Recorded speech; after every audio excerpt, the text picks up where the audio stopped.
ذخیرہ اندوزی کے حوالے سے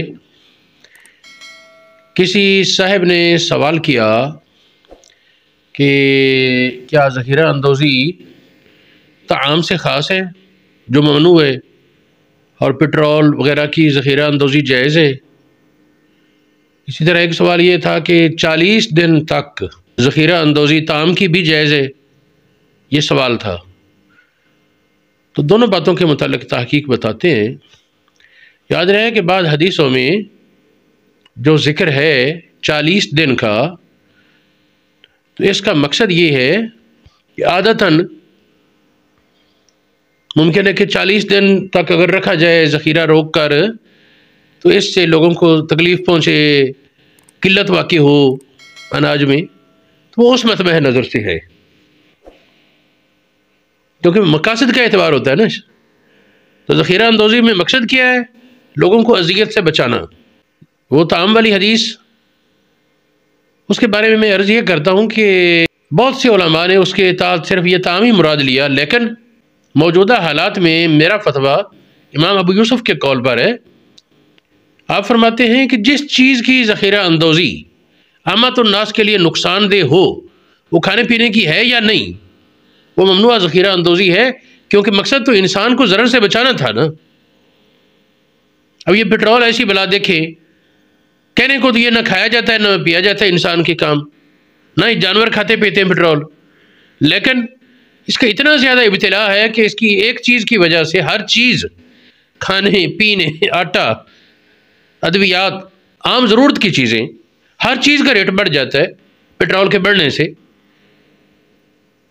یہ مقصد کو مد نظر رکھیں، اگر اس حقیقت کو مد نظر رکھیں کہ اگر حضور علیہ الصلوۃ والسلام ظاہر حیات ہوتے، آپ سے پوچھا جاتا یہ کیا ذخیرہ اس طرح لوگ کر لیتے ہیں، پٹرول بڑی ضرورت کی چیز ہے انسانی زندگی میں، لوگ ذخیرہ کر لیتے ہیں جس کی وجہ سے پورے ملک میں بحران پیدا ہو جاتا ہے، تو کیا نبی پاک اجازت دیتے ہیں اس ذخیرہ اندوزی کی؟ یقیناً نہیں۔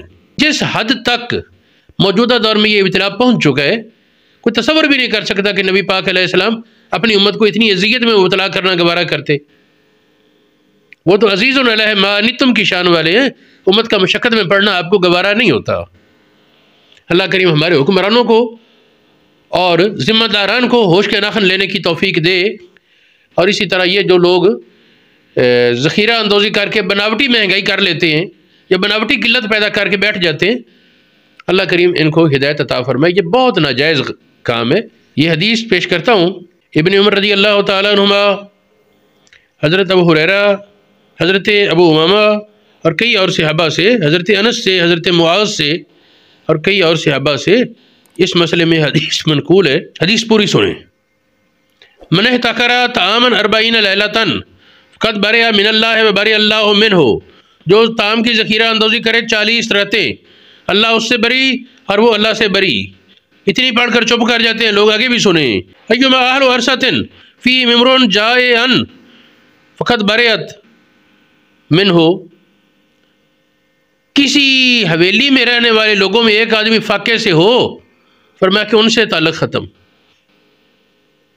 اب اس پر غور کریں، اس سے اللہ کا ذمہ بری اور ہمارا ذمہ اس سے بری۔ بریت منہ ذمۃ اللہ، اللہ تعالیٰ کا ذمہ اس سے ختم۔ اب مسلمانوں کے لیے تو اللہ پاک کی ذمہ داری ہے نا، یہ بات کتنی سخت وعید ہے۔ اب یہ نہیں فرمایا کہ 40 دن بھوکا رہے تو ٹھیک ہے، 41 دن وبال آئے گئی، 39 دن کوئی حرج نہیں۔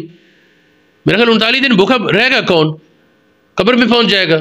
دوسری حدیث حضرت ابو ہریرہ سے ہے، اس میں فرماتے ہیں نبی پاک نے فرمایا جو ذخیرہ اندوزی کرے، کوئی بھی ذخیرہ اندوزی کرنا، اس کا مقصد یہ ہو کہ مسلمانوں پر مہنگائی کرے اور وہ کھاتے وہ گناہ گار ہے۔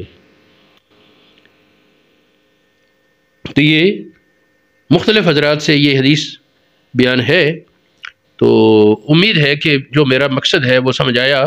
موجودہ دور میں امام ابو یوسف کا یہ فتویٰ تو ہے، اور شرح صدر ہے کہ امام ابو حنیفہ کے دور میں اگر یہ حالات ہوتے آپ بھی یہی کہتے، بلکہ میں تو ذوق سلیم کے تحت یہ سمجھتا ہوں کہ نبی پاک علیہ الصلوۃ والسلام کی بارگاہ میں اگر یہ مہمہ پیش کیا جاتا تو یقیناً آپ بھی اس کی اجازت نہ دیتے۔